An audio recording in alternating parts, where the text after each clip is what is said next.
Fala galera do canal Renda Passiva Brasil, eu me chamo Daniel e hoje a gente vai trazer uma pequena análise aqui do relatório do primeiro trimestre de 2026 do Banco do Brasil.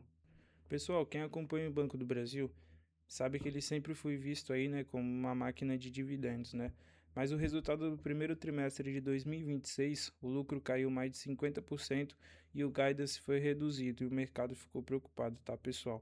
O mercado aí reagiu sobre esse guidance aí que o pessoal precificou antes e agora teve uma nova mudança aí, então houve uma reação aí do mercado sobre esse guidance. E o que seria esse guidance, né, pessoal? Esse guidance é a projeção, né, que aí o Banco do Brasil faz sobre o seu futuro aí, né? Então, o que ele espera aí, né, sobre o seu futuro? Se ele vai ter aí uma receita muito alta, se ele vai ter um lucro muito alto aí, né, pessoal? Se ele vai ter uma queda, se o pessoal aí não vai pagar aí o dinheiro que está pegando emprestado aí com o banco, né? Então, esse guidance representa toda essa projeção futura, né, pessoal? Todo esse futuro aí que o banco espera. E agora a gente vai fazer uma outra pergunta, né, pessoal? A gente está aí diante de uma oportunidade ou a gente está aí diante de um problema, né, que pode durar aí 1, 2, 3, 4 anos, né, mais 4 trimestres aí, ou se não mais 8 trimestres. Então essa é a pergunta aí, né, que a gente vai estar fazendo aí para esse relatório aí que a gente vai apresentar. E hoje aí eu vou mostrar para vocês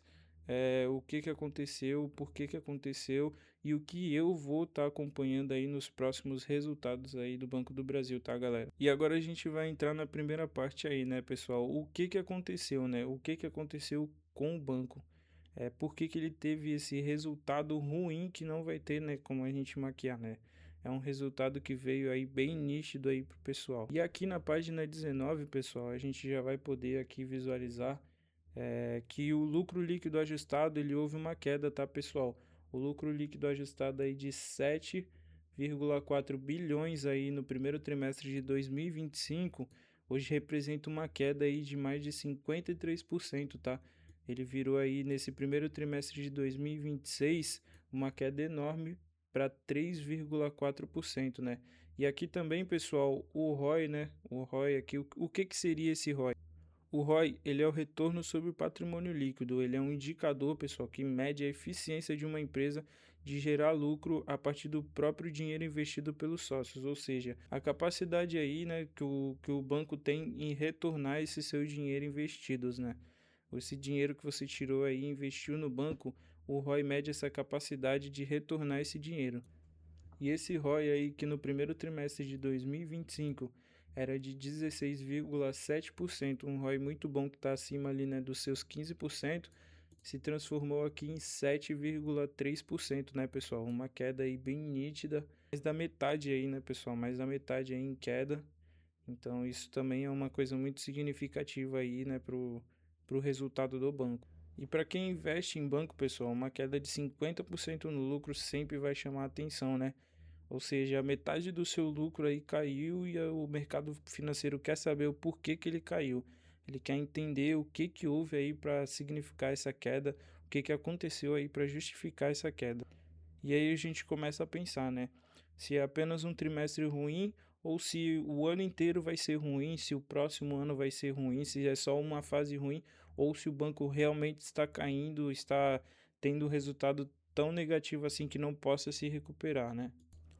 E agora a gente pensa, né, pessoal, o banco deixou de ganhar dinheiro, o banco ele parou de ganhar dinheiro, se esse lucro caiu, ele não está lucrando mais, o que que aconteceu com o banco, né? E aqui na página 29, pessoal, tá uma parte muito interessante, tá? O problema não foi a geração de receita, tá? O problema não foi aí a geração do crédito. Já que a margem financeira aqui, que antes era de 23,8 no primeiro trimestre de 2025, hoje está 27,4 no primeiro trimestre de 2026. Isso representa aí, tá, pessoal, um crescimento de 14,8%. E isso daí, pessoal, significa que o banco continuou emprestando dinheiro, o banco continuou cobrando juros. Normalmente a principal atividade aí do banco que ele deve fazer continuou forte aí, tá, pessoal? O banco não mudou nenhuma estratégia, ele continua emprestando dinheiro, ele continua ali fazendo seu trabalho normalmente, tá? Ele tanto continua fazendo seu trabalho que ele continuou ganhando e continuou subindo mais, né, pessoal? Ele teve uma alta aí nesse lucro, né? Ele teve uma alta aí nessa margem financeira bruta. E aí a gente se pergunta, né, o porquê que caiu tanto. Bom, aqui mesmo na página 39, tá a explicação aí do porquê essa queda aí, né, no lucro. Tá aqui a explicação justamente dessa queda. A explicação é o custo do crédito, tá? O custo do crédito que antes aí no primeiro trimestre de 2025 era de 10,15 e agora se tornou 18,86, tá, pessoal? E o que significa esse custo do crédito?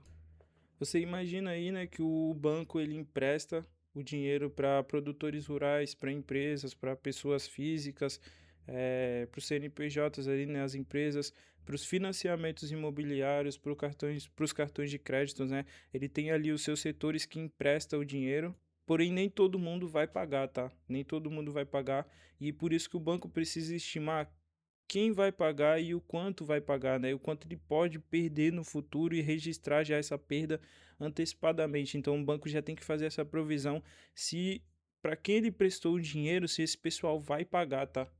Se esse pessoal vai estar retornando ali, vai estar cumprindo, né, com o acordo, se ele vai estar pagando realmente. E aí esse valor é chamado de custo de crédito, tá?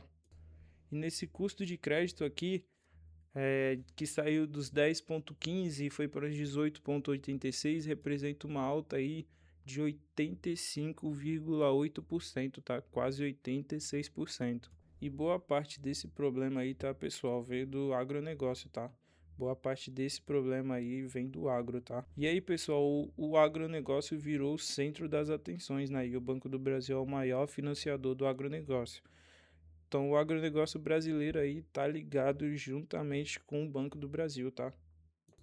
E aqui na página 29 a gente pode ver, tá, essa explicação aí. Essa carteira, ela tá financiando produtores rurais, ela tá financiando compra de máquina, custeio de safra, expansão de propriedades. E aqui na página 28 também, a gente já pode observar aqui a inadimplência que passou aí dos 90 dias, né? Então, a inadimplência que antes era 2,76%, passou a ser 6,22%, tá? Uma alta aí nessa inadimplência de 90 dias, tá? Acima aí dos 90 dias, sem pagar ali o que era provisionado para ser pago nas datas ali em que o banco fez esse acordo, né? Mas na minha análise, pessoal, eu acho que isso não significa que o agro ali acabou, que o banco não vai mais emprestar dinheiro para o agro. Mostra só que os produtores aí estão enfrentando uma dificuldade, né? Nessa questão do agronegócio aí, vem enfrentando essa dificuldade aí nos últimos meses, né? E aí também a gente tem que se fazer outra pergunta aqui: será que o mercado está exagerando?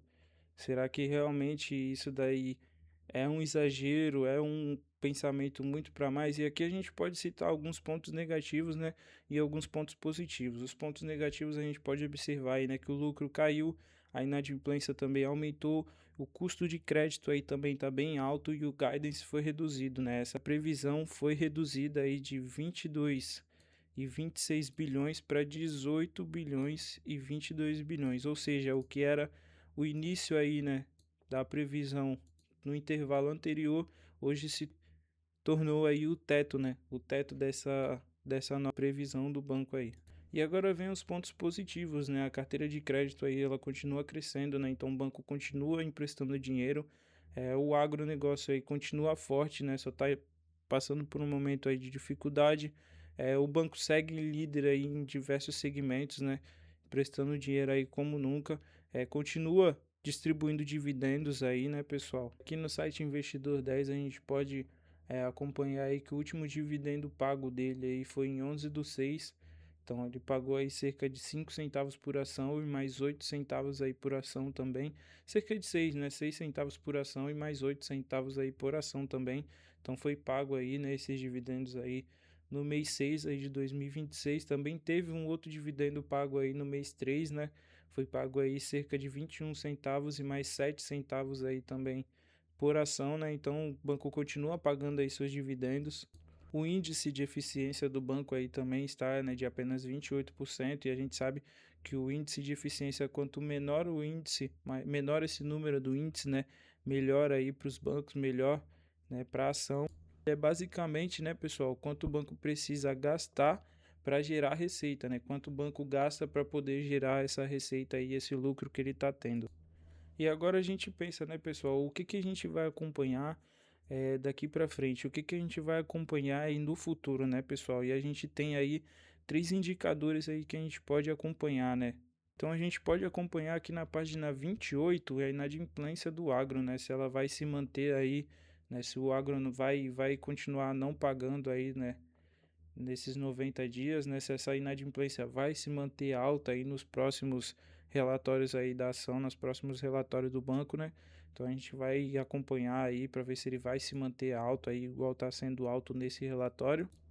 E aqui na página 39 a gente pode também acompanhar aí, né, o custo do crédito. Então, se esse custo do crédito começar a cair, né, o lucro tende a se recuperar aí, né, esse custo do crédito aí que hoje está em 18,86, se ele cair, a gente tende a se recuperar nessa ação também, né, que essa inadimplência aí tá ligada no setor do agro, né? Esse custo do crédito tá ligado nesse setor do agro, tá ligado aos descontos aqui que foram concedidos, tá, pessoal?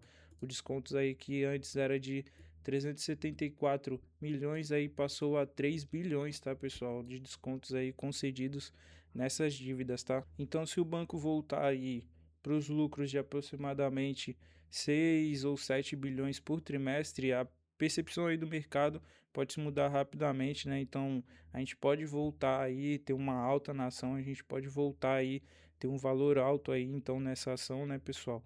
E hoje eu não vejo o Banco do Brasil como uma empresa quebrada, né? Eu vejo o Banco do Brasil extremamente lucrativo aí, só que enfrentando um dos momentos mais difíceis do crédito rural nos últimos anos aí, né? O crédito que vai ser pago aí para o agro aí tá sendo muito difícil do pessoal se recuperar, tá sendo muito difícil do pessoal pagar aí, mas eu acredito que a longo prazo isso daí deve se normalizar, né? O risco existe, ele não deve ser ignorado, tá, pessoal? É um risco que tá aí, mas como toda renda variável tem seus riscos, né? E é justamente nesses momentos que surgem as maiores oportunidades aí para os investidores ao longo prazo. Então, pessoal que pensa aí em manter a ação, pensa em comprar agora para lá na frente ter uma valorização, eu acho que essa é a hora, né? Essa é a hora de pensar positivo, pensar, olhar para essa ação, fazer sua análise aí também, né? Você que investe no Banco do Brasil, poder fazer sua análise e pensar se daqui para frente essa ação, se você já investe, vai continuar com você, ou se você não investe, se você está pensando em investir, está pensando em comprar ação, eu acho que essa é a grande pergunta agora, né? Se a gente está no fundo do poço ou se a gente está no meio da crise, né? Se a gente compra aí ao som dos canhões e vende aí ao som dos violinos, ou se realmente essa ação vai continuar aí caindo, vai se lateralizar. Então é isso daí que eu penso aí e trago para vocês, tá, pessoal? E aí eu pergunto para você, se você está comprando, se você está mantendo, se você está vendendo as ações aí do Banco do Brasil, né? Deixa a sua opinião aí nos comentários, deixa seu like, se inscreve no canal para acompanhar a evolução da minha carteira, para acompanhar aí as análises que eu vou trazer nesse canal, pessoal. Lembrando aí, eu sou CLT, então não tem como eu trazer tantas análises assim, mas assim que possível eu vou estar trazendo análise aí. Deixa nos comentários aí qual análise que você quer que eu traga. Se você quer a ação da Petrobras aí em análise, se você quer a ação da CEMIG em análise, a ação da CPFL, a ação da Sabesp aí, ou entre outras, tá? Um abraço aí para vocês, até logo.